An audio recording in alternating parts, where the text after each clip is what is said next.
Acura's all-new ADX, a compact SUV that isn't just built for one thing. It's precision-crafted for everything. To escape the grind with available all-wheel drive. To go with your flow with available Google built-in. Hey Google, turn it up. Okay, turning up the volume. And crafted to be heard with an available Bang & Olufsen premium sound system. The all-new Acura ADX, crafted to match your energy. Acura, precision-crafted performance. Take your vibes and go, go, go, go. Google is a trademark of Google LLC. Well, good morning, beautiful people. Hey, congratulations, you woke up today. Glad to have you here. You could be watching any show. You are hanging out with us. What a day. It is Friday. An incredible game last night. Warriors versus the Lakers. We'll get to that. A little breaking NFL news. Geno Smith, he signed an extension. We will get to that. Shady McCoy, he kicked up a little bit of dust when he said Dak Prescott needs to start looking for a realtor.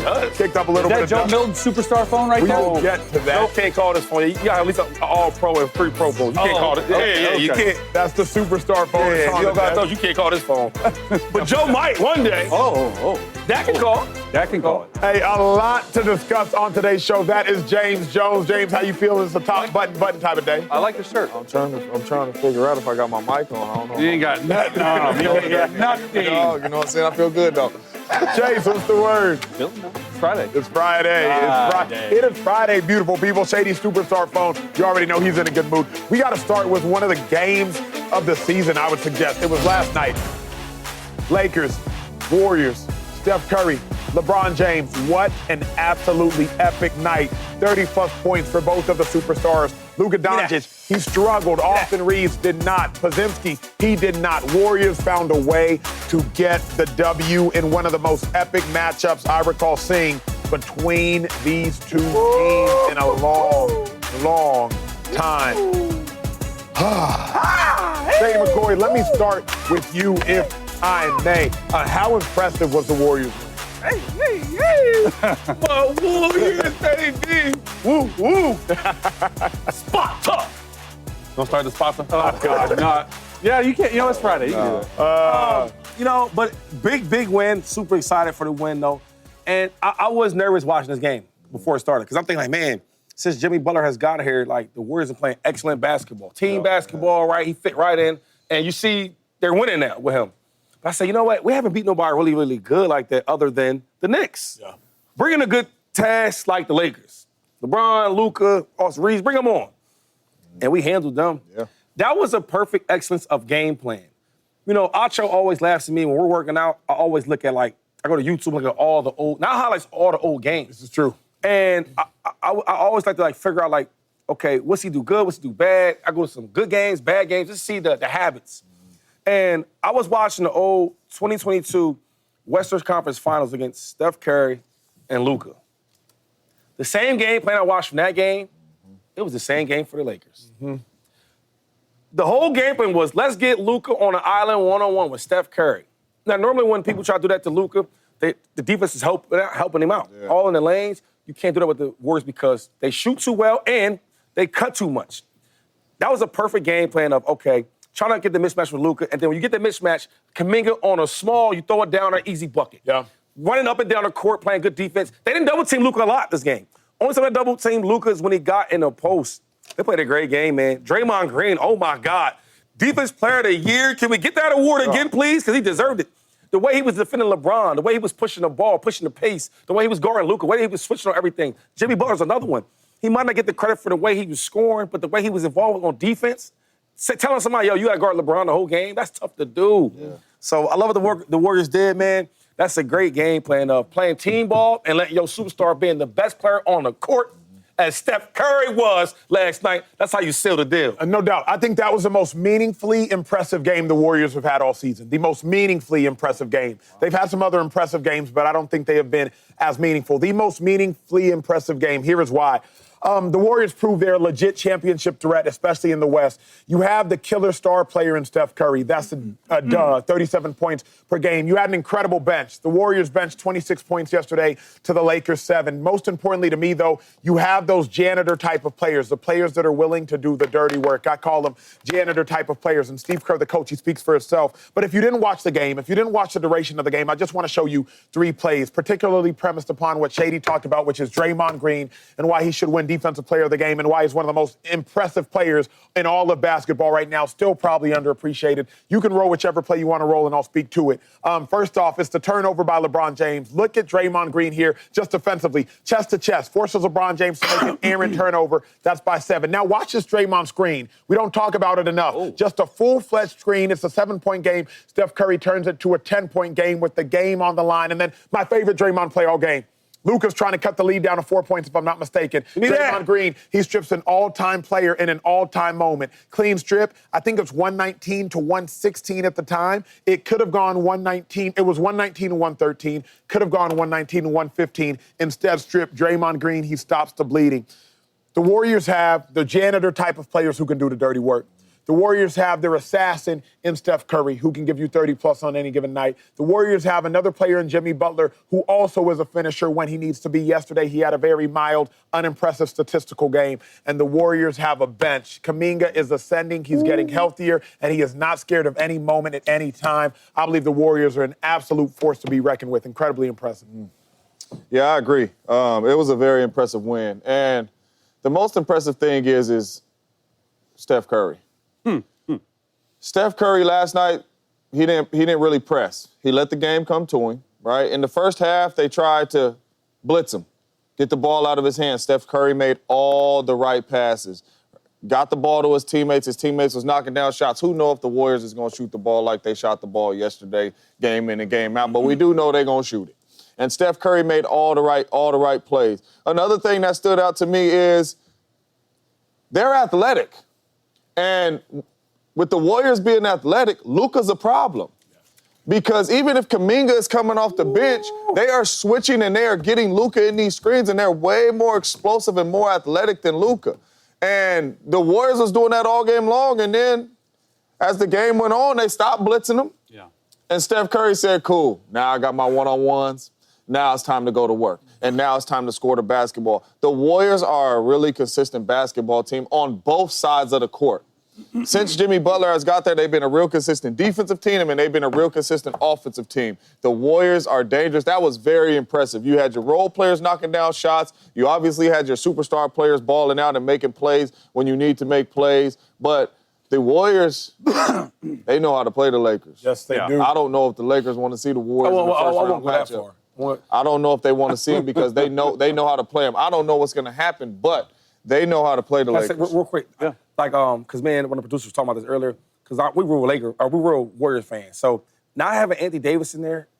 Oh yeah. Oh, it matters. It matters because when Steph Curry normally plays the Lakers, like they force him off that 3-point line, bring that thing in here to the AD. And AD's long enough and lanky enough and athletic enough. It matters. And they don't have that no more. Yeah. The dilemma for me. We got a shot, baby. Well, it's simple. Like, the Lakers do not have anybody defensively that can just strap up at any given moment. They just don't have that. Vando's solid. Yeah, but Vando's not getting no significant minutes no more. That's true. That's the problem. Even DFS, he's not getting significant minutes no more. So, like, the best defensive players for the Lakers aren't getting significant run.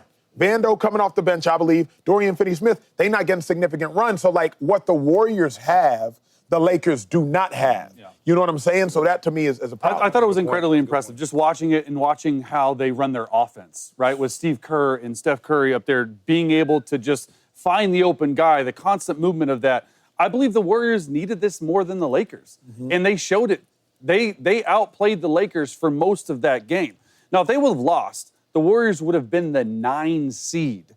They're currently the 5 seed, only 1 game back from the Lakers. They can somehow, some way, get into that 3 seed spot, which will guarantee you a home playoff series. That's huge. They played like they wanted a home playoff series. Look, the Warriors are 7-3 in their last 10 games. And I sort of agree with Shay's point. They hadn't really beaten a lot of people in that stretch. Now they beat the Grizzlies, the Bucks. The Knicks are a good team. And then they beat the Lakers on the road in a hostile environment in a meaningful game. And it's the way they did it. They shot 45%. They shot the freaking air out of the ball, dude. 48% from the field, 45% from three-point line. That's crazy. And then Steph, okay, we talk about one of the closers, best closers of the game. LeBron is this, Luke is that. Steph had 25 points in the second half. Like 25. He had 37 for the game, 6 assists, 3 rebounds. To your point, when they stopped blitzing him, he got open looks in the second half, and he freaking made all of them, and they ran off 13 in a row to end the third quarter. Like, to me, watching that dude shoot the ball and the way he runs point on that offense, it's super Now, the only impressive. thing about the Warriors that people don't give them credit for, they play defense. Yes. Right? And it's like you look at it, they're small, but they always been small. If you look at some of their best lineups when winning championships, they were small lineups. Yes. The only thing is, like, I think with the Lakers, we talk about the AD moving and, like, the defense part kind of getting out of there. And you bring in Luka, who's not as good as defense, but he's so great on offense. And I think if they play it again, I think the Warriors win again, right? I think it'll be a little closer, better game because Luka gonna give you some more points. Correct. And he really didn't score as much. Now, I will give the Warriors credit for the defense they played. And it's like, Luka kind of struggles with dudes that's like athletic and bigger. Yeah. I was watching Kuminga and I was surprised. Oh, okay, you can guard him Very a little bit. Jaylen Brown built. Unless you can't, like, get the fouls and all that. Yeah. Like, because Luka's, he's so crafty where, you know, he gets people in foul trouble because he's stop and jerky. You know, they go stop and he's slow pace, he's controlled, all these pump fakes. But if you really play relaxed defense, though, I mean, guys are athletic enough, you kind of guard them.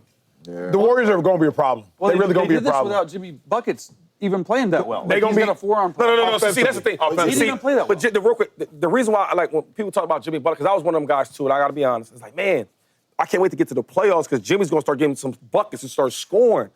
But then I really talk to all my NBA Hall of Fame guys, they check me all the time, right? They say, yo, the way that Jimmy Butler plays, look at his whole career before when he got to Miami. He impacts the game not just by scoring, playing defense, making the smart moves, the IQ, the switching on defense, right? Communicating, let everybody know what's going on, the passes, he did the picks, the rolls. Like, and then when I watch the game, I'm like, okay. And now, another thing he does is get to the free throw line. The Warriors don't want to get to the free throw. They don't do that. We shooting threes and we cutting back the door, you know, easy layups, 3 balls.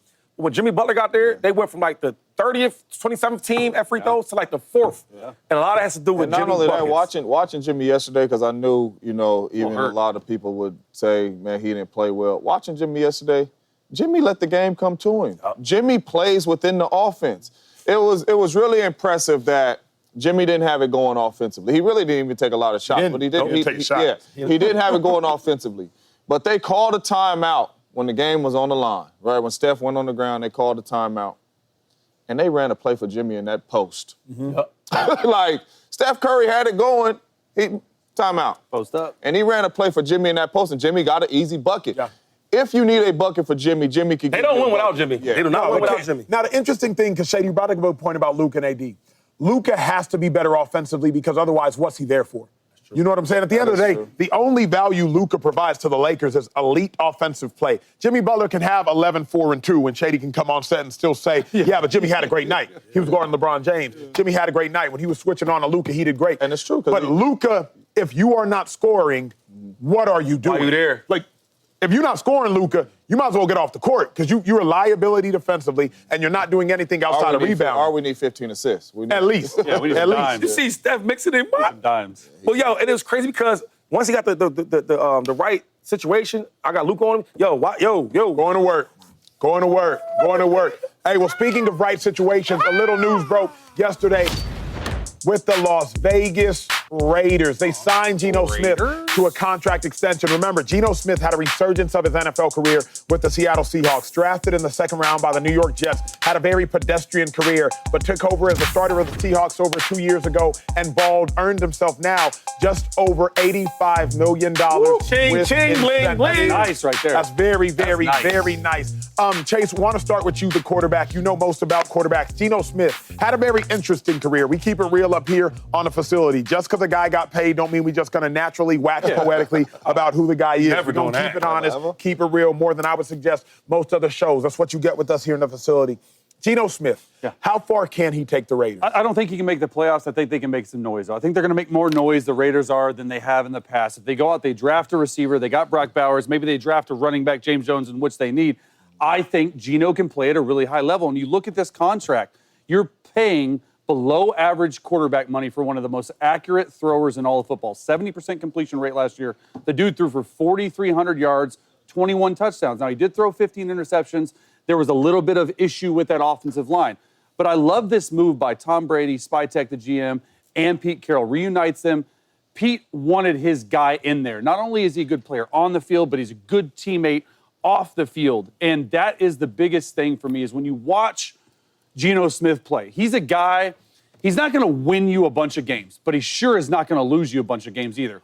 And quite honestly, I rank him like 15, 16, 17th best quarterback, and he's paid like that. This is a really good bargain deal. And quite honestly, it tells you a lot about what Brady and co. really think about the quarterbacks in the draft. When you're able to add 2 years onto an existing year, you have Geno locked up for 3 more years. There's no rush. There's no panic. I think this is the perfect guy. He gives you the most consistent quarterback play since Derek Carr's been there at the Raiders.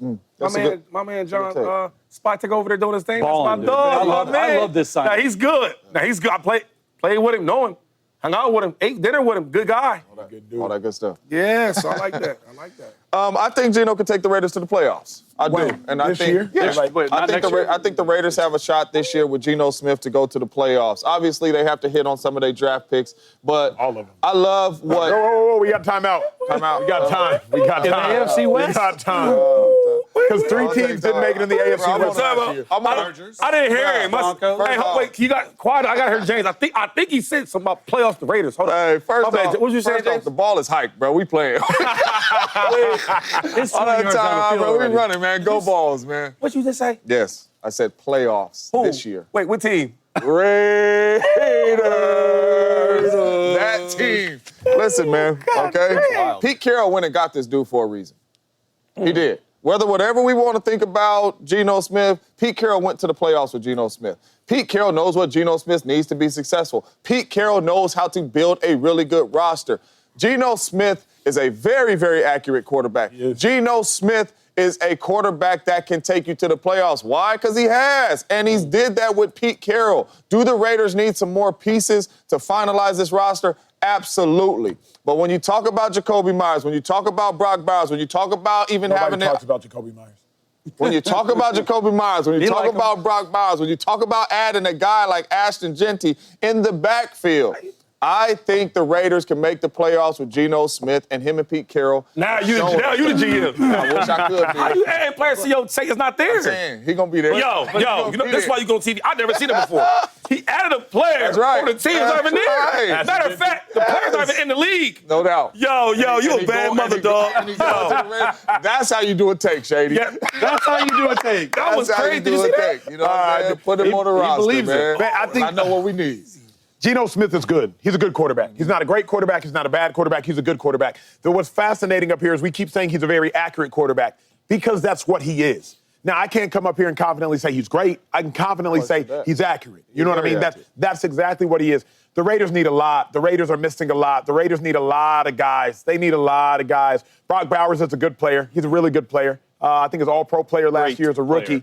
You know what I mean? Like, he's done it for 1 year, so it's hard for me to... player. He's check- all pro. He's done it for 1 year. I can't say he's a great player just yet. I just need to see more. But Brock Bowers, he's a really, really good player. He don't want to get it. Yo. all pro. Brock can call though. He can call. He can call. I'm just saying, I've seen all pros for 1 year. He's a good player. I personally just need to see more than 1 year. Talanoa Hufanga was an all pro, and I wouldn't suggest that he was a great player. Talanoa Hufanga was a good player. With that being said, I don't want to get sidetracked. The Raiders need a lot. Yeah, that's true. They need, even if you get Ashton Genty, you need a number 1 wide receiver. I believe you need a number 2 wide receiver. You still need that. If Brock Bowers is a tight end, just schematically, defensively, you can only do so much to manipulate an offense with a tight end if you do not have help on the outside. You just can only do so much. Defensively, we're just not as stressed out. If you have help on the outside, now that tight end matters a lot more. Obviously, Travis Kelce, when you have Tyreek Hill, Travis Kelce, when you have Xavier Worthy, Travis Kelce, when you have whoever the case may be. But you need more help for the Raiders. I don't know if Geno's taking them to the playoffs. So you ain't tripping. You are not tripping. They are tripping. How far can the Raiders go with Geno? They're drafting 7th pick overall this year. Yeah. I think next year that could be like 10th, 11th drafting first round. Okay. Couple more wins. Be truth. Couple more wins. You guys are sitting up here, right? You are crazy. That boy's a 10th The best thing is that level. the Raiders have a GOAT in that building to help them out. They do. Tom No Brady's disrespect to the head coach, because Pete Carroll has done a great job in his career. Great job. Yes, But he hasn't been great lately. Yeah. He hasn't been great lately. He hasn't. He's retired. he hasn't been great lately, okay? So now you get somebody like Tom that might help that thing out. I'm just going to be honest here. Geno Smith, you acting like he's the savior, home. He's not the savior. No, nobody said this. And he's not going to save that team to go to the playoffs. The playoffs? Playoffs. First of all, let's get this thing straight. You're in the AFC now. Correct. You're not in the NFC no more where you can squeak through with this winning couple games. No, you're in the AFC. It's a really good point. And you in the AFC, you play twice a year with the juggernauts that you guys struggle to beat. Okay, that's one. That's the Chiefs. That's my Chiefs. You know, that's Chiefs. That's a tough game. Chargers. Yeah, we good. We'll battle with them. I don't know if y'all just beating the Chargers, and then it's another team that made the playoffs this year, the Denver Broncos, that did it with a rookie quarterback. So you know the secondary is going to be better this year. We'll take our And chances. Sean Payton was a little rusty a couple years ago when he had Russ. Now the Sean Payton's really outside now. Exactly, outside. And the great Sean Payton is coming back to life. You see it last year, he's going to get even better even this year. And we talking about the Raiders making the playoffs? Now, do I need to go through all the other AFC teams that make the playoffs? Dak. Do we need to talk about them? Bengals. Because I don't feel like wasting my time, though. Because the Bengals last year, they make the playoffs. And I guess what? They're still going to be They're better. probably going to make it this year. Yeah, they're still better. Steelers, no matter who the quarterback is, if it's a 40-year-old Aaron Rodgers or somebody else, or can he pick? They make the playoffs. Yeah. And then we go to my boy Josh Jackson, Yeah. huh? You Allen. got one team out of that. Okay, then you got Lamar Jackson. Yeah.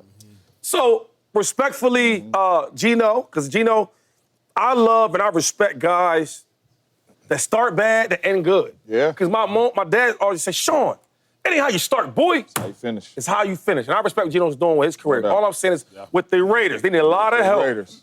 And if the Raiders, they was in the NFC, it might be different. But they're in the AFC. Yeah. Playoffs, no. Yeah, we would go And I tend to agree with Shady. Right? Please I do, don't- Chase. I don't think they're going to, and I said that when I don't think they're going to make the playoffs just because the AFC is much more stacked. Yeah. But also, we just got to keep in mind, right? Like, Geno's a very accurate quarterback. He did it last year with Tyler Lockett, Jackson Smith and Jigba, and very DK good Metcalf behind a poor offensive line. So he's always had weapons at his disposal in Seattle. And they've always had a really good offensive scheme. The one thing I do like about Geno, and a lot of quarterbacks hate it, he is good under pressure. Yeah. Like when he gets early leakage from the A gap or B gap, or he's having to step up, he can throw in a phone booth. And he'll move. And he can move, but he can throw in a phone booth. He will sit in the face of pressure. That Raiders offensive line isn't great. He just needs some more weapons. What do you It'll do, be say interesting to see. It'll be interesting to see how he. You say he did last year. What did he do last year? Huh? They won 10 games.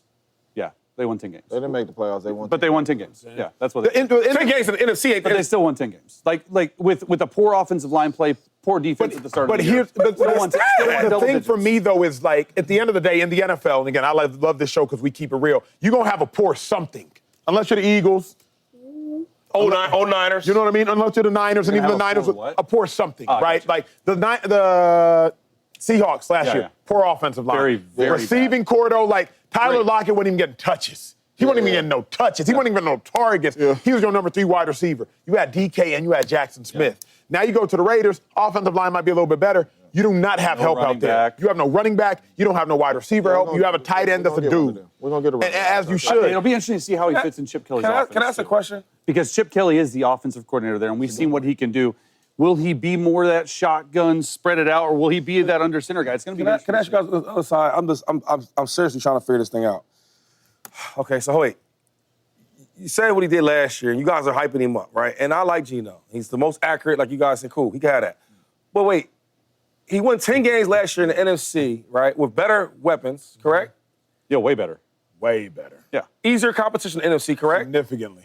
You go into a harder AFC with less talent, and y'all say he's going to do more? Toughest division. How that makes more? I said he's not making the playoffs. I'm just I said- celebrating I the said brother he's that got making a the playoffs. contract, bro. Because last time he was with Pete Come on Carroll, now. They went to the playoffs, and Geno played at a high level. Context, though, James, But hold on real context. quick. Let me talk. Go ahead, cook, because cook. we would probably have this same take if we was coming into the season last year about the Broncos. The Broncos with a rookie quarterback, the way they got, we'd probably be talking, ain't no way they going to the playoffs. Their Who they got? defense. They don't got a number one. They don't got a run. We've been talking all that funny The business. Broncos defense was good last year. And they regardless. made, when the season Yes, started, even A before. rookie quarterback, though? and they made the playoffs. All I'm saying is last time Pete Carroll and Geno Smith I mean, I get that. was together for a good amount of time, they made the playoffs. Do they need to hit in the that's draft true. and get some more pieces on this roster? Absolutely. You could say the Raiders' But weapons are probably the better. question is how far. The question ain't guaranteed and all. How far can Geno take him? The last time these two were together, Yeah. and the head coach coached the quarterback, and that's why he paid the quarterback, and he knows what the quarterback needs. They went to the playoffs. So are they last in their division? I just want. No, I don't think so. I don't think so. I'm not a big believer in the Chargers and the Broncos like you guys are. But you believe in the Raiders? I was with you. How that makes sense? How does that make sense? So you're not real quick. So here, they're not last. Wait. That's what I said. Hold on. They were 0-6 in the division last year, by the way. Wait. So 0-6 in the division. Why are we talking last year? Hold on, James. So I'm just trying to figure out. So you're saying you're not a believer in the Denver Broncos. Not like that. And the LA Chargers. Not like that. But you're a believer in the Raiders? I didn't say that neither. What I said, you asked me if they're going to be last in the division. I'm not. No, are they last now? No, I'm not going to sit up here confidently and just sit here and say we can't beat the Chargers or the Broncos. Who's last then? Who's last? Who's last? It's going to be one of them three. It ain't going to be the Chiefs, but it's going to be one of them three. Here's what we know about. It's going to be one of them. I forgot. He works with the Raiders. It makes sense. Hey, pay me. I do the same thing. Hey, when we return, the Cowboys made a splash signing a quarterback yesterday, traded for him, actually, from the New England Patriots. Dak Prescott, is his job in jeopardy? Someone on this desk kicked up dust yesterday by saying they think so. That's next. Anybody, you know they from Dallas? Don't forget, check us out every day, 5 Sports Channel. From Dallas? Fireworks this conversation will be. The Cowboys made a huge splash trading for Joe Milton from the New England Patriots yesterday. They gave up a 5th-round pick to get Joe. Remember, Dak Prescott missed half of last season with a hamstring injury.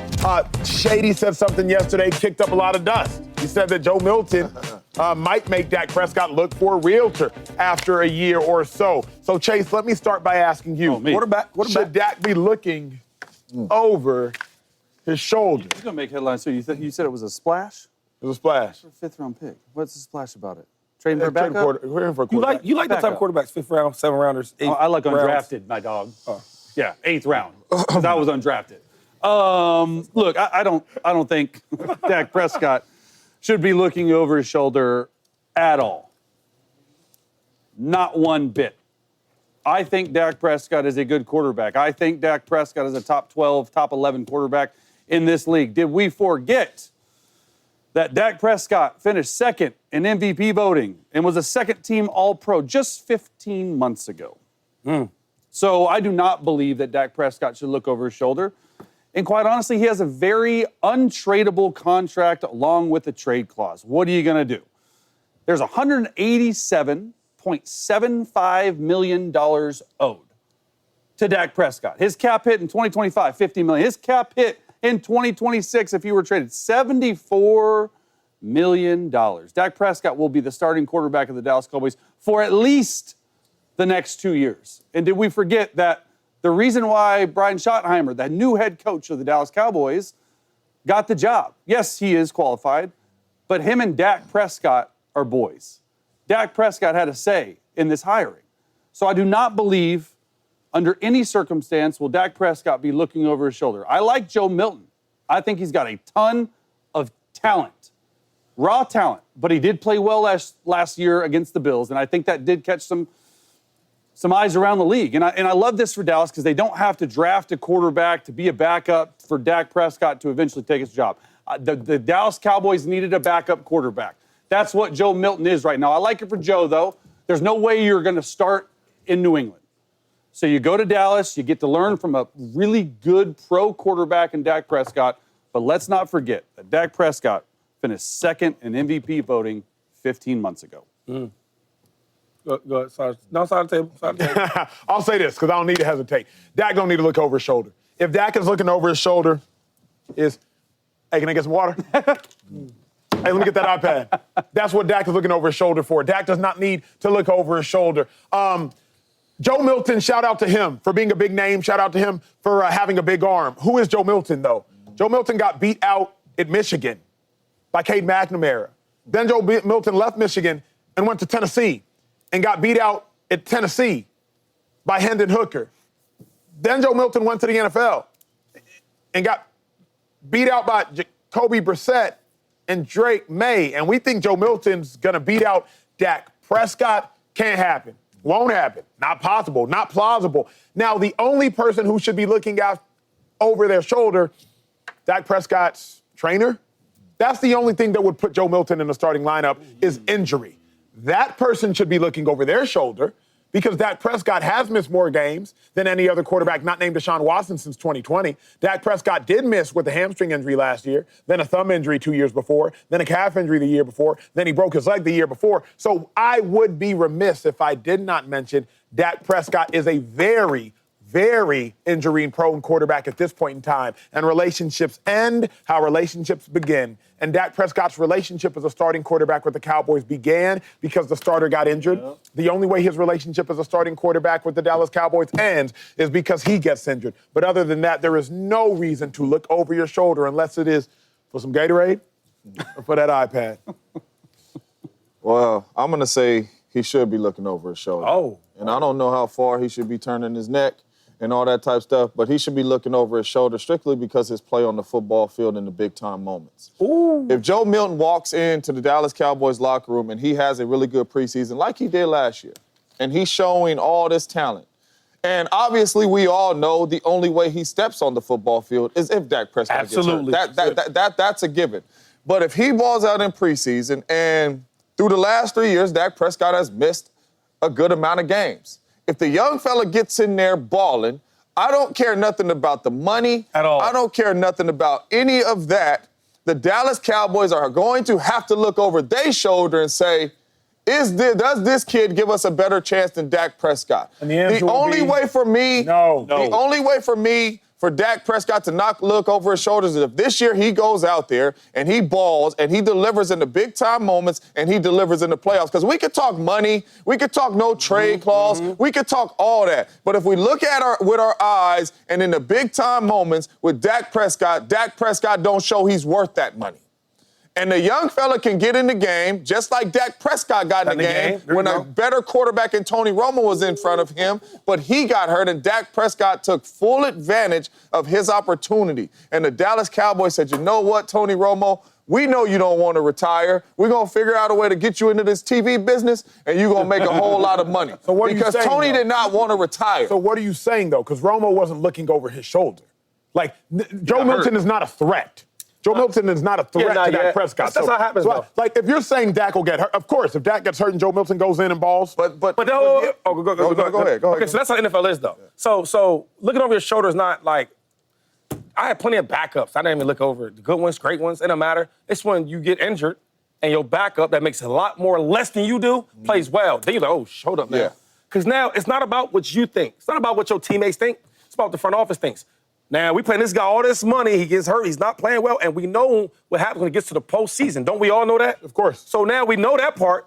And this young dude that comes in there that looks good, making a lot cheaper money, that's what happens everywhere. I look at the Eagles, right? Before Jalen Hurts, where everybody was loving and praising Jalen Hurts, nobody was praising Jalen Hurts. They was praising Carson Wentz. And they got this second-round dude, right, that nobody thought he could throw the ball, do all these different things. He came in the game when Carson got hurt, started making some plays with his legs, not his arm, but his legs. Yeah. And we start winning some of them games. They said, hold up now. We have something here, though. He might not be Carson right now, but we do have something there. Yeah. And then when they seen that, and then the money gap is way different. Yeah. You paying a guy a lot of money over here to this back you're not paying nothing to.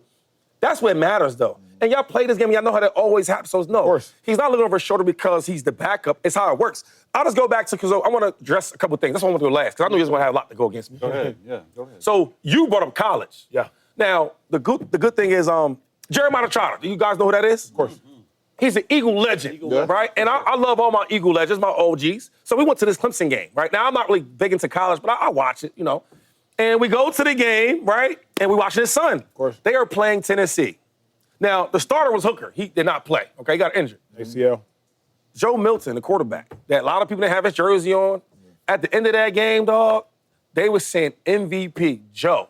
The brother, he went off too, though. 19 for 28, 51 yards, 3 touchdowns, no picks. He was balling. So I'm like, dang, this quarterback got some talent.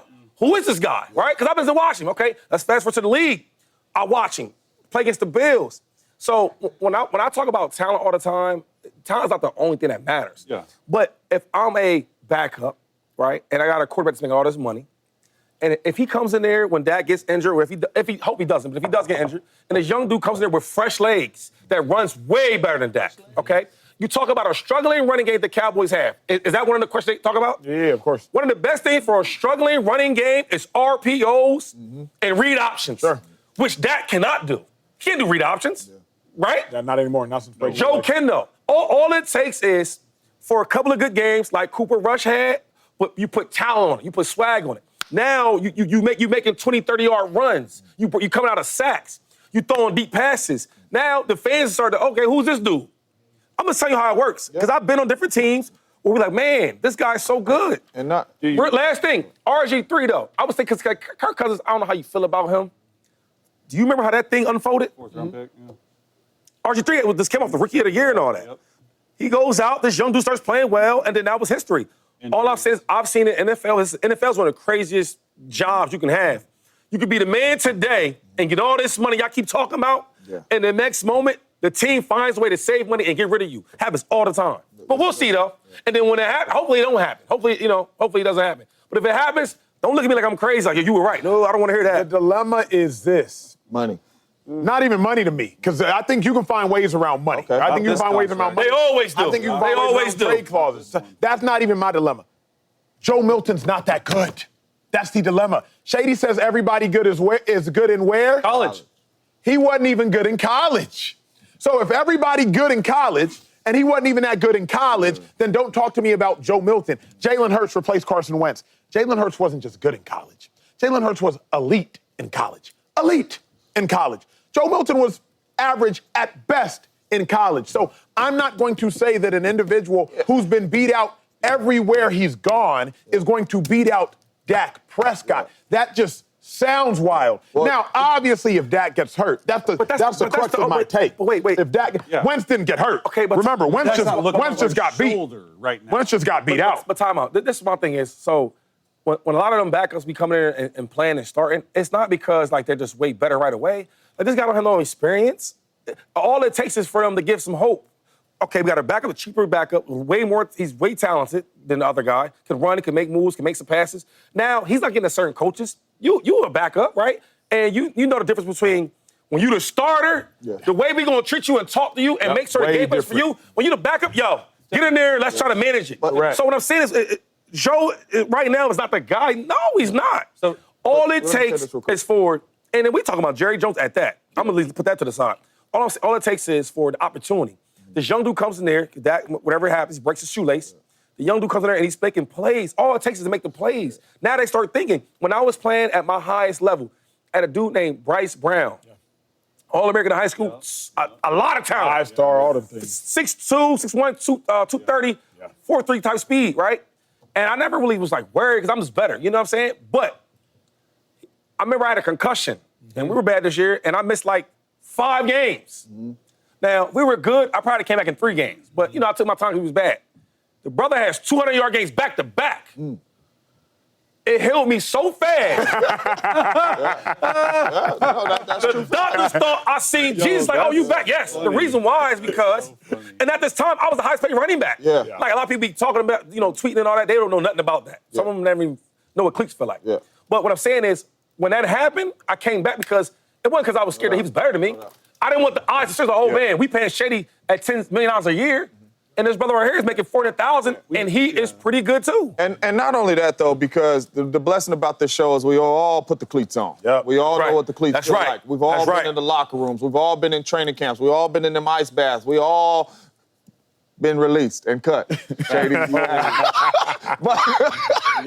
anyway, for y'all. But anyway, y'all get cut and released. Only reason why I say that is because we've all been in a training camp to where this is the starting lineup.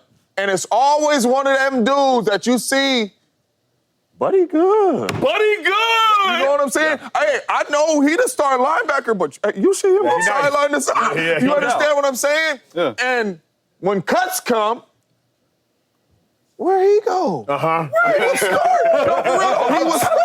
And then they like, man, they kept the young bull over. And we all instantly say, the young boy was balling. So me bringing up that story is when Joe gets into practice, it is going to be some stuff that looks different than Dak strictly because talent. And it's going to be like, Oh, Wait. Can we say doesn't this? matter, though. Who has more It juice? does- it If y'all does watching, matter. right? When they watch him in practice, though, because Dak is the better quarterback. Make all the right pass. You know, his D is Dak is good. He's just not good in the postseason. What I'm saying is, when they have practice like Jay's talking about, that young boy gonna have more juice. Yeah, unfortunately, practice doesn't matter. Like, practice doesn't matter. What do you do between the white lines? Practice, man. I don't, look, I See, don't you want stuck to on the fall. money, though. Yeah, he's talking no, about Trade no, clause and I all didn't- that. You're not- I just but you're not going off the play. I just exited out. Yes, I am. Joe Milton is not even remotely on the level of Dak Prescott. Remotely. Right now, he's not. And I Right think now, we he's just not. need to keep Not that- remotely. We need to just keep that in context, because last time they traded for a quarterback, Trey Lance, for a 4th-round pick, Trey Lance is out the league right now. He never showed no sign of being good. But why was he number 3 overall pick? He must have shown some type of sign. You know what I mean? No, like I Joe don't Milton know was a what you mean. 6th-round pick. So we don't need to like get in. Hey, is Joe Milton good?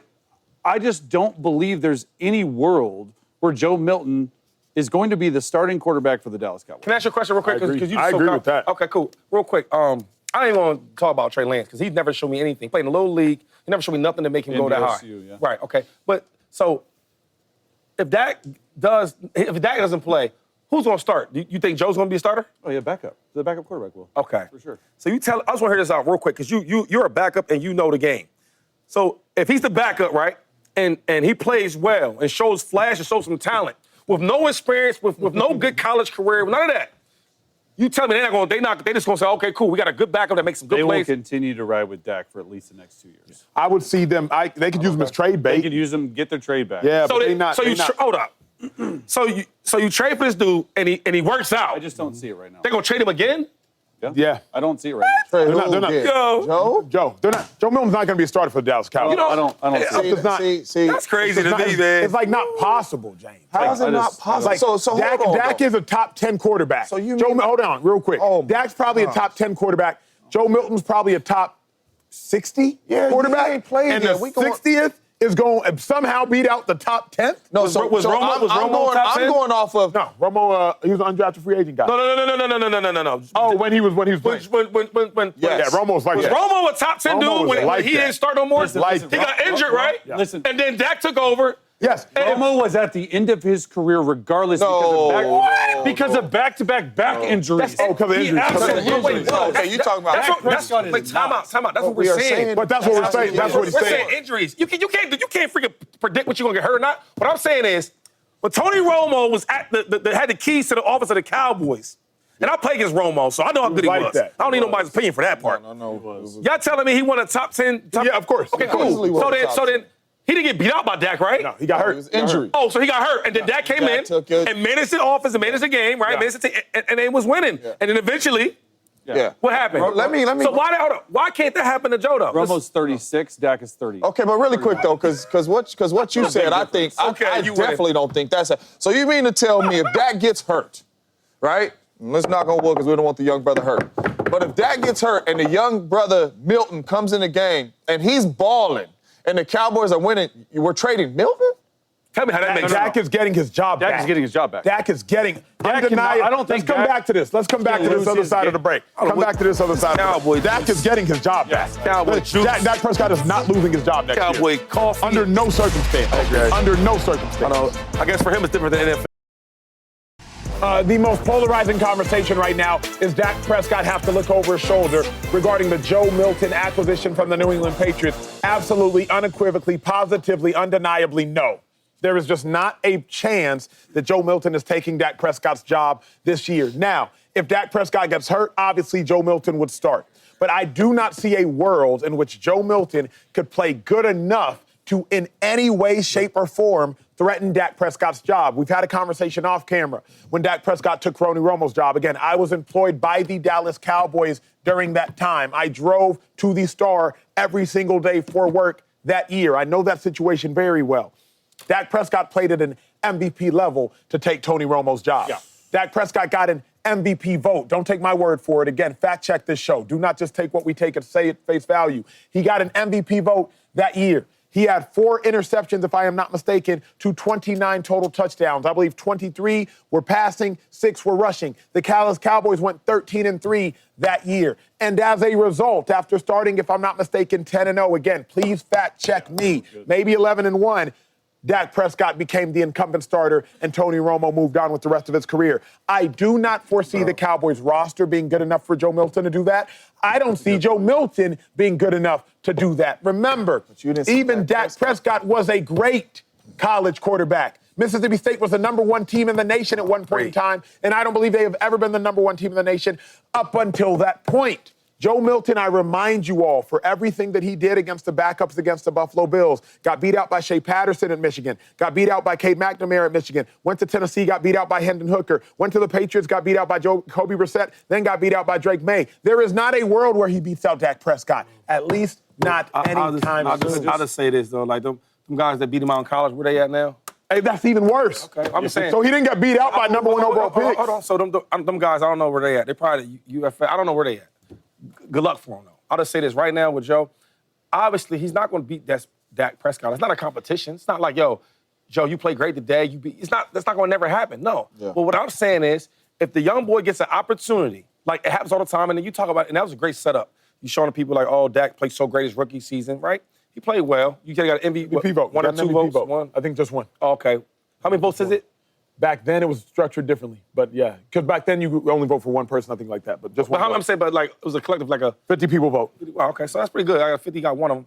That's good. I would say this. Back then, they ran the ball extremely well, played solid defense, right? Zeke was there. Zeke was there. That's when Zeke was really rolling. Yes, sir. Whole bunch of play action, open passes. Not disrespect, but that was a good game for, like, a rookie. Cool. What I'm saying is, it's not a competition. But y'all are trying to tell me, because I don't know, because we all play in the league, so I'm trying to figure this thing out. You telling me, if this young man, if that goes out with an injury or whatever happens, breaks a shoelace, Joe steps in as a starter, because you guys said he's the backup, right? So he's good enough to be the backup, correct? Yeah, okay, of course. Cool. So he's the backup. So if he plays well like Cooper Rush, but in his own way, Cooper Rush probably like a game manager and all that. When I watch Joe, I see like talent, like making guys miss, can run RPOs, can run read options, can make plays with his legs, can throw the deep ball. If he making plays the same way he made plays and gets that, because I keep saying backups. Now backups is like a bad thing. Cool. It is. I was a backup. Okay, cool. So let's keep it there. Let's keep it back as being a bad thing. So you tell me when he played well against backups are being a bad thing. When he played well against the Bills, right? The third strings just said backups, and he played well, right? So you telling me if he plays something like that and Dak's out, y'all tell me it's not gonna matter? No, meaningless. Cool. Bet. So because Cooper Rush had whispers, right? And Cooper Rush ain't nowhere near as talented. First of all, okay. let's just be I'm trying to be reasonable about the conversation at hand because we're talking about, in my opinion, a top 10 quarterback in Dak. Okay, he got a second team All-Pro, second in MVP voting 15 months ago. So he is a really good quarterback in this league. We're talking about a guy in Joe Milton who, yes, on paper, has shown that he has all the physical tools needed to play NFL quarterback. He's played one game. Like, I can't sit up here in my professional opinion and say that if Joe Milton plays some type of way that Dak Prescott's not going to get his job back if he were hurt. Okay, I think it's just not possible because Joe Milton, quite honestly, I don't think he can do that. I don't think he can do what Dak did when he replaced Romo because exactly what we were saying up here, it is a way less talented roster for this Dallas Cowboys team. That would mean Joe Milton would have to play Superman-type level to elevate the Dallas Cowboys. He's not ready for that right now. I'm not saying he can never do it. I just don't think it's going to be with the Dallas Cowboys. And we say what we want about talent. We say what we want about if he gets an opportunity. Guys, the NFL, the contract matters. Yeah, it does matter. It really does. You've been on teams all the time where you might be better, and then this team, well, he's playing because he's a star, because he's making all this bread, and we can't trade him. This quarterback contract, when I say it's untradeable, no one is going to trade for this contract.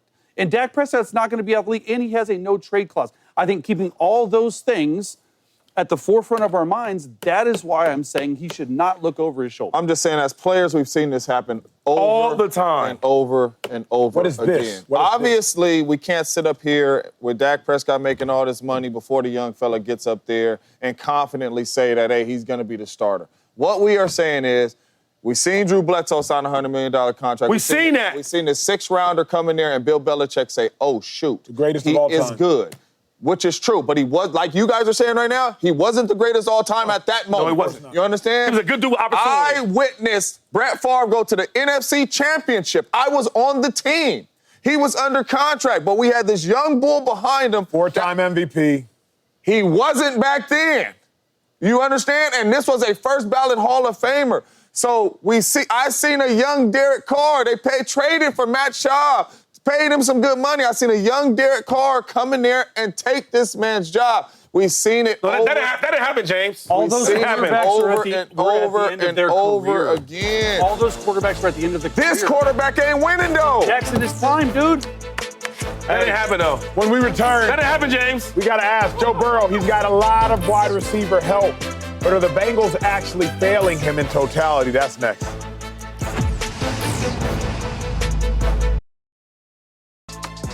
Hey, Joe Burrow balled last year. He balled. But they didn't even make the playoffs. You could make a suggestion that the Bengals have let him down. They haven't given him enough help. That's the question at the desk. Hey, let me start with you on this one, Chase. You think the Bengals have let Joe Burrow down? Not enough. How they let him down? Trey Hendrickson, better defense. I mean, defensively maybe, but last time I checked, Joe Burrow went on one of our Fox shows and said, I want this, that, this. Okay, this was Jamar Chase. Yeah. Got him. This was T. Higgins. Got him. Going for the trifecta, Trey Hendrickson. I think they're going to end up signing him. I don't think they're failing him at all. They're giving him everything he asks for, and that's on offense. Now, defensively, there's some holes. In this Trey Hendrickson conversation, I played with Trey his rookie year in 2017. He is a very, very quiet person. So for him to go on a talk show and for him to say the stuff he said about the Bengals organization and him to feel the need to make these conversations public, the fact that the Bengals and their front office haven't even really reached out to Trey Hendrickson and their team, that's upsetting to me. That's very upsetting because Trey must feel some type of way to be able to put this out there. Trey's not asking for top of the market money. He wants to be paid where he should be paid, and that's in the top 5. He's been asking for the same thing for 3 years, and they've been dragging this along for 3 years. Sign him. Do I think that just signing Trey Hendrickson is going to make their defense magically better? No, but it keeps a very important piece in place for a defense that was decimated not only by injuries, but also with just talent. So I like what they're doing. They have to eventually figure out that defense, though, because that defense is the issue. It's not the offense. Yeah. One thing I do love about Joe Burrow, and I think it's not a lot of quarterbacks even left in our game that has what Joe Burrow had. Joe don't make excuses. I remember he got his face mask almost pulled off in the Baltimore game. They asked him, he like, man, it is what it is. They missed. I got to make the throw. He don't make excuses. So let's not make it for him. Everything Joe Burrow asked for, he got. The Cincinnati Bengals say, you want T? We got you. You want Jamar Chase? We got you. So everything he asked for, they got. So let's not start before the season even gets started saying that, making excuses for Joe Burrow, saying this is why he's going to fail and all that type of stuff. The Cincinnati Bengals gave Joe Burrow exactly what he wanted, and that is a dominant skill group offensively. Go out there and deliver. You're in the playoffs last year if you deliver in 1 or 2 games. So I don't want to get into all the excuses and them failing them because they did exactly what he asked, exactly what he said in a lot of his interviews, and they made that happen. So when you make that happen, you know what, Acho? Other places and other positions on your team might have to suffer a little bit. And that is what the Cincinnati Bengals said. Joe, you want this? We'll suffer on defense a little bit if this is what you want. So Joe Burrow's going to have to go out there and he's going to have to deliver. I don't think they're failing him at all. I mean, everything he wants, he's getting. Yeah. Right?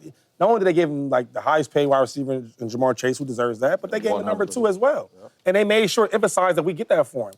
Trey Hendrickson, I will say this, though, about him. Good player. They don't value him like that. Obviously. And I don't want to make this a Joe Burrow thing, because I'm not sure if Joe's like, yo, I need to get this DN. Like, I don't know how that works for quarterbacks. But I will say that from somebody in the front office to say, he should be happy with what we're doing right now. You know, we're going to make sure it work for him. That's what they said about him. Yeah. That's why Trey came out and spoke about it. But what I'm learning is when you have a player that you see all the time, practice, games, right, and you know everything about him, and they're up for their second deal, they don't value him that high. Yeah. Then trade him. That's my whole thing. It's like, let him go if you don't value him. I hate the fact that I know he's got a year left on this contract, but they're just sort of holding him hostage. That's the business of it. If they don't, if they don't, It is frustrating. Hey, when we return, my favorite part of the show, it's time to go around the facility. 3 different conversations of equal importance. Aaron Rodgers, would him and DK be a bad fit? Hey, Cooper Flagg, it's almost time. Will he become the next college basketball absolute legend? That's next. Around the facility. Hey, if there is one name you need to know for March Madness this year, it's the name Cooper Flagg. He is the next superstar. That's what many people are suggesting. A star player for Duke leads them to the Final Four tomorrow where they face off against Houston. Shady McCoy, you know the game of basketball very, very well. You know what I do got a question for? What's your free throw routine? You 2 dribbles, spin, what's your free throw routine? Okay, 1 spin. Now give it to me. Let me be the ref. 2 shot. Good meat, man. Steph Curry rings, baby. Oh, no dribbles. I know, No dribbles. Hey, let's talk about. Let me get that. Let's talk about Flagg then real quick. Wait, you said I know basketball? No basketball. I know basketball. I know football. I know quarterbacks. But you don't know how to straighten your pinky. Anyway, is Cooper Flagg destined for NBA stardom? I think so. I think he is what the NFL or NBA is missing. I think he's a superstar. First of all, you're coming from Duke, big-time basketball program, and a lot of hype. Sometimes these hype guys don't be that good. He has the hype, and he is really that good. I was thinking, like, what can he do? He can dribble for his height. He can shoot the 3 ball. He can shoot the mid-range. Yeah. He can create his own shot. He can play make, and he plays defense. A lot of superstars that can score, they can't play defense. He can play defense. Is he going to lead Duke all the way? Because I know you like Duke. You like him a lot. I know you be laying money down on these games. Is he going to lead them all the way? It's tough, though. I do think they win because the last couple of champions, they play good offense and they play good defense. Yeah. Only thing is, Houston is an older team, strong, physical, right? They play great defense. That's going to be tough. I cannot wait for this one. AJ, what else I can't wait to see is Aaron Rodgers potentially line up as a Steelers starting quarterback next year. But an NFL executive said he can't think of a worse combination than Rodgers with DK Metcalf and George Pickens. I do get it. That's a lot of personality, and that's a lot of emotions on a lot of sleeves. But do you agree with that exec? Would Rodgers and DK and Pickens be a bad fit? Probably no name again, huh? No name? Yeah, no name. This is wild to me, man. Aaron Rodgers is probably one of the greatest quarterbacks of keeping everybody happy at the wide receiver spot. When you look at Garrett Wilson, you know what he had? He had his absolutely best season with Aaron Rodgers. You look at Devontae Adams, you look at Jordy Nelson, you look at Greg Jennings, you look at the best seasons came with Aaron Rodgers. Not only that, at one point, it was James Jones, it was Greg Jennings, it was Randall Cobb, it was Jordy Nelson, it was Jermichael Finley. And at one point, we all had 400 yards, 35 catches, spread it all the way around. Are we These having dudes are blessed to have Aaron Rodgers. I think we're having two different conversations. He's tripping. 2 different conversations. Statistically, Aaron Rodgers will keep you laced. I get that. But the Aaron Rodgers you know and the Aaron Rodgers these receivers know are very different. He did not keep Mike Williams happy. I can't suggest Garrett Wilson he kept happy last year. You know what was going on there last year. I can't suggest he kept Christian Watson nor Jaden Reed happy, calling them out every single day. Statistically, obviously, I agree with you. I think Aaron Rodgers is the most talented, physically quarterback of all time. I won't dispute that. But you know better than anybody right now, Aaron Rodgers and his receivers. See, I'm a little different than y'all too, though, because I don't mind the call out if we all out here trying to win and do our job, right? When he called the young fellas out, the young fellas was learning a whole new offense of Aaron, and they weren't where they supposed to be. Yep. To me, that's not bad. We trying to win. We trying to make plays. Garrett Wilson, you can be mad all you want, but you had your best day and year under Aaron Rodgers. Your most catches, your most yards, your most touches, all of that under Aaron Rodgers. How will DK Metcalf. How will it go if you call out DK or George Pickens? Why are you calling them out? If they do something wrong, if they don't run the red line, and he goes on the podium that day and says, DK was supposed to be here, that's why I threw a pick. How does DK Metcalf number one, I think it's the person too, though. You know what I'm saying? These dudes are all-pro players, Pro Bowl players, players like that, players that's making a whole lot of money. So the respect factor kicks into that too, though. It's very rare you heard him say, Greg Jennings wasn't down the red line. Greg wasn't always where he's supposed to be. I wasn't always where he's supposed to be. But it's the respect factor too that these two dudes is legit at their position too. If it's young players, we trying to bring them along. We're trying to get them right. So I don't see any issue with this. And not only that, the main issue is if you're not getting the rock. Yeah. And if Aaron Rodgers is out there, both these dudes are going to get the rock a lot. Hey, well, speaking of getting the rock, You see me, kid. Dun, dun, dun, dun. You know what I'm saying? Oh, look at him, I'm gonna teach you about swag, That's man. unbelievable. hey, Chase, an NFL executive said Jaden Daniels will hit a sophomore slump. Unnamed again. One of the factors being the addition of the older players this offseason. What's up with these unnamed Right? executives? They don't want to put the names. Goodness. Hey, you expect a slump from Jaden?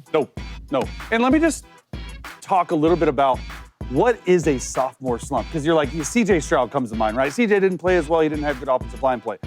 There's a situation for rookie quarterbacks where you're playing quarterback and you're playing football for 2 years straight, from college to winter conditioning to the draft to training for the draft to your rookie year. It's a lot. Your first offseason as a pro is huge. You take a lot of time off. You end up going on vacations. You mentally unwind. Sometimes it's hard to get back on that train. Yeah. And sometimes because you have so much time off, you're in such a rhythm with playing, it's hard to get that. I do not believe that's going to be the case with Jaden Daniels. I believe the Commanders have put him in a right position with a good team. Now, older team, I get that. Jaden's a different quarterback than CJ Stroud. CJ Stroud last year, he struggled because of offensive line play, made some bad decisions here and there. CJ Stroud's not a runner of the football. Jaden Daniels, if he feels like he's getting in a sophomore slump, just take off and run. Because he's an elite runner of the football. They can still make plays with his feet until that passing game gets going. So, no, I do not expect a sophomore slump from Jaden Daniels. Incredibly well said. Hey, well, one of the most highly publicized pro days will occur in a matter of moments. Shedeur Sanders, Travis Hunter, they're calling it the NFL Showcase. It's time for Shedeur to showcase that he is worthy of excellence. The question is, he's not supposed to be a top pick. Are we sure? I told you, it's a jam-packed show. Can't wait for this conversation coming up.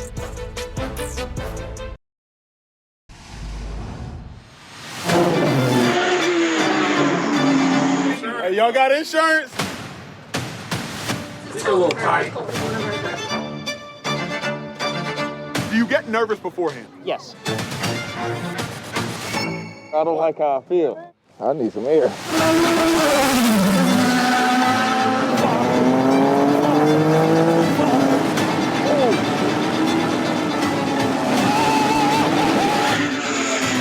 It felt like some days on a Monday, we got a 6 o'clock show, and sometimes I'll be late. And it felt like I'm like, to get there on time. What is the equivalent of y'all's fourth quarter? So let's say lap 70, and that's when you're really going balls to the wall.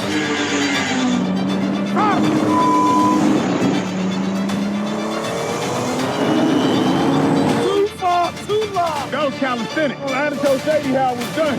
You got a race coming up, right? Yeah, next weekend. Okay, but hold up now. Can we get a guaranteed dub? Can we get a guaranteed win, baby? Hold up now. Hold on now.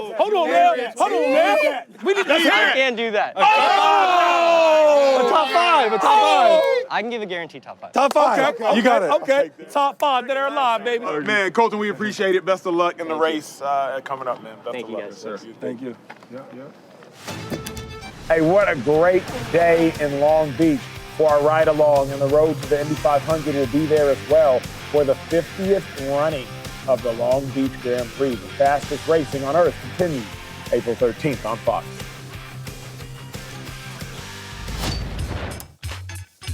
This is what we've all been waiting for. As the NFL Showcase, you've known it as Pro Day, but you know Deion don't do anything normal. Shedeur Sanders, Travis Hunter, the stars will be in attendance, not just coaches, not just players, but people as well. My favorite conversation all day. We know Shedeur Sanders is extremely talented, but it seems as though the teams holding the number 1 overall picks, rather the top 5 picks in the Titans, maybe even the Browns, maybe even the Giants, it seems as though they will not draft Shedeur Sanders. They won't take him that early, especially not the Tennessee Titans. It's looking like Cam Ward. Chase, starting with you, are we sure? Are we positive? Because the Pro Day is your last real opportunity to prove to the world just how good you are. There are private workouts, but the Pro Day is that last public opportunity. Are we sure Shedeur Sanders should not be the number 1 overall pick? He's not going to be the number 1 pick. But should he be? No, he shouldn't. Look, and when you're looking at number 1 picks, really top 5 picks, especially at quarterback, and we talk a lot about talent on this show. I believe that Shedeur Sanders has talent. But when I'm taking a quarterback top 5, I need some type of elite physical tool that I can't coach. Shedeur does not have that. Shedeur makes the right decisions. Shedeur throws on time and in rhythm. Shedeur is extremely mentally smart. He's extremely physically smart. He doesn't take a lot of big hits. Yes, he takes sacks. A lot of that has to do with offensive line play. The thing about Shedeur, and I've been watching him and his tape a lot more, when you evaluate a quarterback like Shedeur, you got to really take away half of his throws, because half of his throws when you're evaluating are at the line of scrimmage or behind the line of scrimmage. And then you try to take out those plays where he doesn't even have a chance because of his offensive line play. You're looking at a third of his throws in the season that you have a chance to evaluate. The one thing that I think most people would probably say about Shedeur, he doesn't have that rocket arm, right? He's probably the most pro ready. I want to see in this pro day today, I want to see the ball freaking come off his hand. Like, I want to see him, even if it's not accurate, because he is an accurate thrower. He's actually very accurate. One of the probably more accurate throwers in this class. I want to see something that makes a team be like, whoa, we haven't seen that in film. Because you don't really see it. Yeah, he can throw but he's very much an on-time and rhythm thrower, and that's great. Drew Brees made a living off that. Yeah, Drew Brees does not have a very strong arm at all. But when he needs to do it, that's what I want to see with Shedeur. And that's what, when you draft in the top 5, I want something physically elite that you can't coach. And if he shows you that, would you take him still? I think it's a conversation. I do. Yeah, I think this is what this whole process is for. Not only the combine, but these pro days and these private workouts. It's to see him in shorts to physically show he has it. Yeah, we're not sure. We're not sure. The GMs are not sure. Nobody's sure. Because Shedeur's going to go out here on this pro day, and everything you just said, it's going to happen. He needs to see it, man. I got to see it. It's going to happen. But one thing you can't test is that dog and that will to win. You can't test it. Shedeur Sanders is one of those quarterbacks that has the it factor, and it ain't no testing in that. Shedeur Sanders has been at some bad programs. Jackson State, before they got there, was bad. Colorado, before they got there, was bad. And Shedeur Sanders and Prime changed these programs around, and one of the main key pieces was the dang quarterback.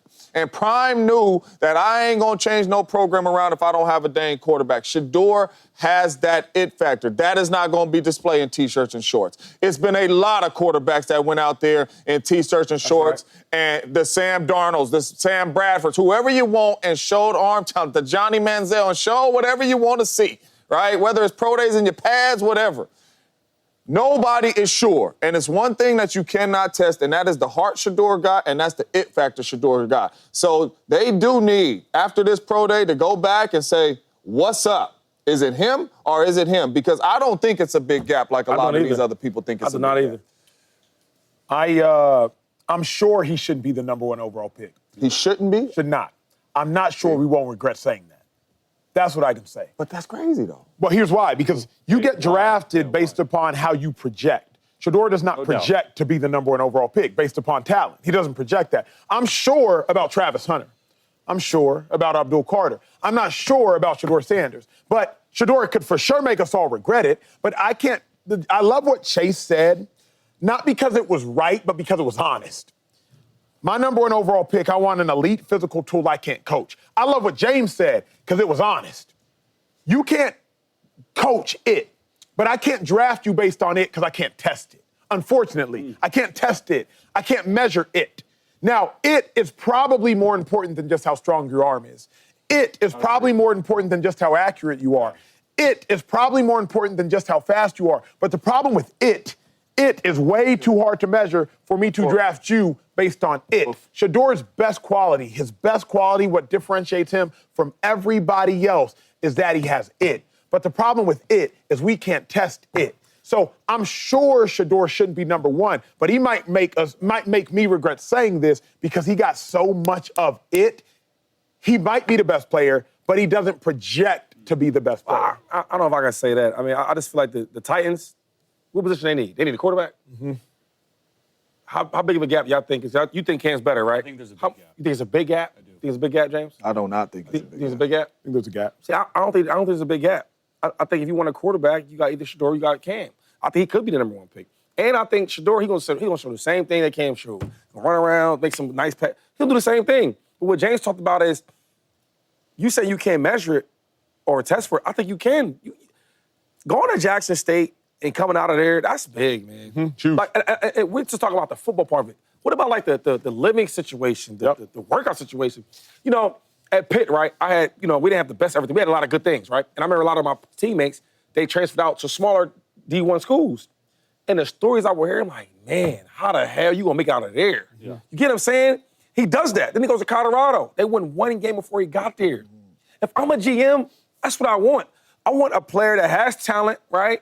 But went through all them dog days, went through them hell days. And you see it. You know what's interesting, though, and we got to go to break. I'm so curious y'all's thoughts. Hopefully we can revisit this. But Shedeur has also always had his dad everywhere, which is a mattress. What's wrong with that, though? No, nothing wrong, but it is a mattress. I remember in the NFL, having to go from Dallas, where I grew up, to Austin, then to Cleveland is different. Whereas, what's his name? Cam Ward, he goes from Incarnate Word, I think it's San Antonio, to Washington State, I think is in Pullman, then to Miami. I'm just saying, Shedeur has always had a comfortable bed to lie on because you've always had a incubated place, whereas the NFL is different. Like, how can you disagree with that? He's always had a family. He's always had family. And his dad's always gonna be there with him. His dad ain't gonna leave him. Not in the NFL. But I'm saying in general. But you talking about, like, being next to with him? Yeah. Being with him and supporting him is the same thing, in my opinion. But I'm saying, what does it have to do with? You got to go out there and produce. Your dad ain't producing for you. What it has to do with everything with the transition. Like, when you go to college, that's hard because you're leaving your family behind. When you go to the NFL, that's hard because you're leaving your family behind. You're leaving everything you know. You don't know nobody. It's like, maybe for y'all it was easy, but when you go to a new job and you ain't know nobody. And that's what we talking about. Hold on, real quick. We talking about, when he says the dog and all that, that's what we talking about. Even having your pops with you, that's cool, but you still got to go out there and do it. And we're not adding the fact that, you know what type of pressure it is to have Deion Sanders? I look at my son, like, every time we do something, he's always trying to compare us, right? And that's because a lot of his friends do it and people and teachers and all that. And I'm thinking as a kid, like, man, if my kid was 12, going to 13, thinking about my dad's an Eagle Hall of Famer, how I'm going to, right? Because I never say, hey, you not this and that as a player, but I heard what he says to me. Imagine Shedeur Sanders got to live up to Deion. You get what I'm saying? That's pressure. With me or not with me, I got to go in the field, I got to produce. If I don't play well, because I got here on the media and I see nobody likes Deion, I noticed that quick, right? When I got on the media, I said, oh, these people don't like him. So what I'm saying is, you talking about like the comfort, yeah, maybe to support me, I get all that. But I gotta go out there and play, and if I don't play well, I know they're gonna come for me. I think he's potentially better off without his dad in the NFL, like without coaching him. I think he'll be better. Deion is raising dogs, dude. Let's make no mistake about it. I'm not saying he's not raising dogs. I'm saying having your family around you makes life more comfortable. When you're the dog, you don't care about that. You get married for a reason. Like, having partnership. We got to come back to this. Got to come back to that. I got some questions. You got to go to break. Hey, what are we coming back to? Go over what y'all want to talk about. Hey, when we return, our Warriors played the Lakers last night. Which team should be feared more, the Warriors or the Lakers? That's next. We'll come back to this one, though. We got to finish this conversation. Shedeur don't come off as, like, privilege. Warriors took care of business on the road last night against the Lakers. Y'all watched the game. Steph Curry, he cooked. Jimmy Butler had a quiet game offensively, but defense, he was strapping up. Draymond Green made some of the most pivotal plays you will ever see in a basketball game. A crucial steal against Luka Doncic that kept the Lakers at bay. It was my favorite game to watch this season, just because I don't know how much longer we're going to get that matchup. James, who you think should be feared more? Is it the Warriors or is it the Lakers? It's the Warriors. The Warriors are so consistent, right? Consistency matters. I don't know what the Lakers are. I really don't. The Lakers show up and they look like a championship basketball team one day, and the next day they don't look like a championship basketball team. The Warriors, since Jimmy Buckets has arrived, are a really consistent basketball team on both sides of the court, and they can shoot the air out of the basketball. And they have one of the best players in the world shooting the air out of the basketball, playing at a high level. But they can defend. They shoot the three ball really, really well. They move really, really well without the basketball. But they are a really consistent basketball team. And I'm taking consistency over some athletic ability and scoring any day of the week. I'm riding with the Warriors, Jimmy Buckets, and Steph Curry. They are just a really consistent basketball team, coached really, really well, too. I'm going to ride with the Warriors. I think the Warriors are to be feared more. Colvin, I just want to show the two defensive plays The Warriors are to be feared more also because of the consistency, but because of the defense. Draymond Green, he forced 2 turnovers in the last 3 minutes of the game. The Lakers are trying to close. Draymond Green D's up LeBron James, forcing an errant pass out of bounds. That's a turnover. That possession would matter. Turnover later in the game. Luka Doncic, an all-time great offensive basketball player. Draymond, clean strip at the ball. Another turnover with the Lakers on a 21-14 run, trying to close the game from 119 to 113 to 119 to 115. Draymond Green, a pivotal steal. The game does not get substantially closer after that point. The Warriors have defense, one of the best defensive players in the last decade plus of basketball in Draymond Green, a player I believe should be Defensive Player of the Year on this season. They got a great scorer. I think the Warriors should be fair. Yeah, probably the Warriors would be more fair. You know, because everybody has superstars, right? And I think once we added Jimmy Butler, you see the difference in the team. Mm-hmm. But we're like a team that has superstars but have a real team. And I mean, honestly, that's true. Everybody plays their role. Like, you think Jimmy can say, hey, man, let me get the ball. I want to shoot 20 shots. He don't do that. He plays within the system. Steph Curry, even the way he plays within the system. And everybody has their game. They make everybody accountable. I just love the way they're playing. And you put a good team together with superstars and a Hall of Fame type of coach, that's the results you get. All good points on the Warriors. I'm going to be the odd man out. I'm going to go Lakers. I'm going to go Lakers here. And I think it's because what I like about the Lakers, they have 2 elite closers. Mm-hmm. And a guy in AR-15 who scored 31 points on any given night. And you heard Draymond Green say it last night. When you have 2 closers, LeBron, okay, and Luka, and then you go and you add AR-15 to it, yes, their defense is struggling. But on any given night, if you have those 3, Luka, LeBron, and AR-15, playing at an extremely high level, they can shoot the air out of the basketball. They got to play defense. But Reeves has been a massive bright spot for the Lakers. And I think that is a reason why I think they're still title contenders. Yeah, my only thing is defense got to matter too, though. No, they've been playing bad defense. You Last 2 weeks are 27th in the NBA. At one point, you need a closer on defense. Yeah. And you know who the closer on defense right now is? Is the opposing team trying to get Luka in that pick and roll. Because they know that's going to close. No, for real, though. Yeah. It's a copycat league. If you meet Boston, that's what's cracking. If you meet Shea and OKC, that's what's cracking. Yeah. They are going to make you guard. But the only thing is he going to score more. Are they going to? Last night he didn't score well. And another thing Luka does well, because he don't play defense at all, right? No effort, right? But this is the one thing he does good. He controls the tempo of the game. So he tries to. When you watch him, when he got to the finals last year, the route there, he didn't play no better defense, but he controlled the tempo of the game, scoring, right? Getting your guys in foul trouble, slowing the tempo up. He does that. I look at when 2022 when they played the Warriors in the West Conference Finals, going to that route, same thing. So he doesn't give you defense, but he ain't gonna have a bad scoring night like he did, last night. Yeah. And that's the difference. So you trade defense for a dude that's gonna control the game and score points. Let's get back to that Shedeur Sanders conversation. Pro Day today, the Shedeur, Travis Hunter, Colorado, putting on the NFL Showcase. Want to get back to that conversation because I was saying Shedeur not having Deion Sanders could be something to think about. It could be something to be concerned about. James Jones, he coaches his kids. He had an interesting pushback. Can't wait to get to it on the other side of the commercial break. NFL Showcase. It's Colorado's Pro Day. It's one of the biggest sporting events this offseason. Travis Hunter, top 5 pick. Shedeur Sanders, likely top 5, at least top 10 pick, many are suggesting, in the upcoming draft. But, James, I suggested, look, Shedeur has done a lot of incredible things. Jackson State, like Shady said, he won there. Colorado, he won there. But in the NFL, you're not going to have your father with you. And I can't speak for everybody's experience, but when I had to go from Austin, Texas to Borrego, Ohio and play for the Cleveland Browns, it was hard without my family. Shedeur's not going to have Deion walking a lap on the field with him before the game, speaking life into him, speaking all the positivities into him. I think that matters as he transitions into the next level. And what were you suggesting? I mean, as a father, though, you got to just go off of your morals and what you taught your babies. Mm-hmm. You know what I'm saying? I coach my kids right now, and they have all the talent in the world. I don't teach them none of that. I teach them right here.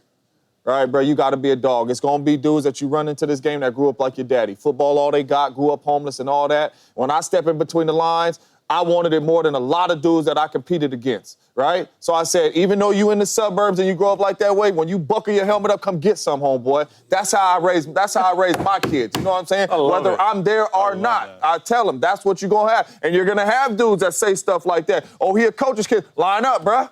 Line up and see what type of coach's kid I am. That's how I teach my kid. My only thing with this whole issue is when people talk Shedeur Sanders is they keep saying talent.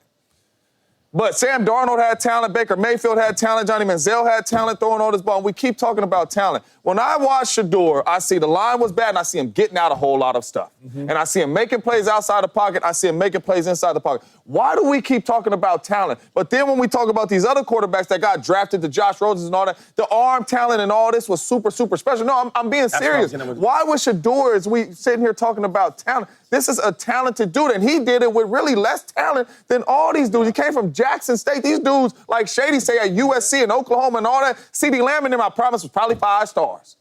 But Shedeur has been doing it with some dudes, especially up front, and skill positions that's not really talented like these dudes, Sam Darnold and them boys have. Why is it when we talk about talent when it comes to him? What on the tape shows you he don't got no talent? Do you think he should be the number 1 pick, though?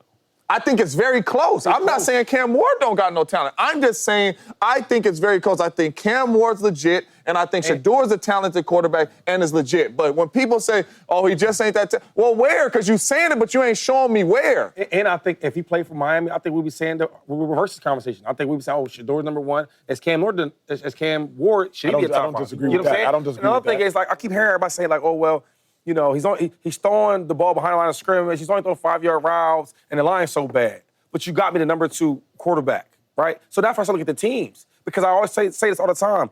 We love to hype up all these quarterbacks. When they go to Oklahomas and USCs and they got the best line, the best wide receivers, they gonna look good. They gonna look good. That's why I say everybody look good in college. If you go to a school like Colorado, yeah, it's not gonna look the same. I gotta get the ball out high. If I'm a coordinator and I know my line's bad, what am I having to take 7, 8-step drops? No. Yeah. So when I be hearing these people degrade Shedeur, it kills me because y'all not grading everybody on the same grading scale. Last point, another thing what James was talking about, about the dad and all that. You don't have kids though, right? But there's certain things where I'll get a call from my son's teachers or the principal, and they'll say this and that third. Either I'm like, yo, my son did that. Yeah. No doubt. My son didn't do that because I know my son. No doubt. Just like my pops, right? I had my dad and my mom. They was married and all that, so I had the same thing you had. But when I went to Pitt and all that, when I left, like, I miss him a little bit, but my dad instilled that dog in me. 100%. Yeah, I'm away from you. I'm not with you in Pittsburgh, but I'm on that phone. Yo, you good? What's going on? I heard this, I heard that. That's the bond you got. 100%. And one thing about Deion, he talks about Shedeur, he says, Shedeur lived with me, though, right? And you see the dog in him. 100%. So when you go to Jackson State, you go to Colorado, and now you go to whoever team you go to, it ain't gonna be no difference because Deion Sanders installed that dog in Shedeur. So he don't gotta be next to him taking that walk down before the game. I'm gonna make that call before the game. You good? You cool? Let's get it. All great points. The most interesting thing you said, I thought was you. Yes, sir. Yes, sir. You said something. If Shedeur was in Miami, Shedeur would be the number. What was it? What did he say? He gone. Why do you say that? Like, because I think better offensive line. I think they ran the ball extremely well. Yeah. I watched some times where Cam Ward had some plays where it was like, okay, where's he going with this? We ran the ball. Ran the ball once, ran the ball twice. Okay, now we in manageable downs. Now we in 3rd and 3s, 3rd and 2s. I watched it, Miami. So you're saying you think that Shedeur would have been able to shine a lot more in Miami because of the better players around him versus Shedeur playing at a really high level with maybe just Travis Hunter. You know what I mean? It's more than Travis Hunter, though. Yeah, but I'm saying the talent. The talent. Yeah, because now we're going to throw the ball deep. Now we're not going to hear analysts and you and other people saying, well, he's only throwing the ball behind line. And which you're right. He is. But I'm saying the game plan would have been a little different. Yeah. I mean, I was thinking about, like, if you're a bad offensive line, right? I think I agree. Here's why I agree. Yeah. Because I think if Cam Ward stays at Washington State, Shedeur would be number 1. Because then the dilemma, same thing for Cam Ward. Because Washington State is incredibly hard to evaluate after Washington State.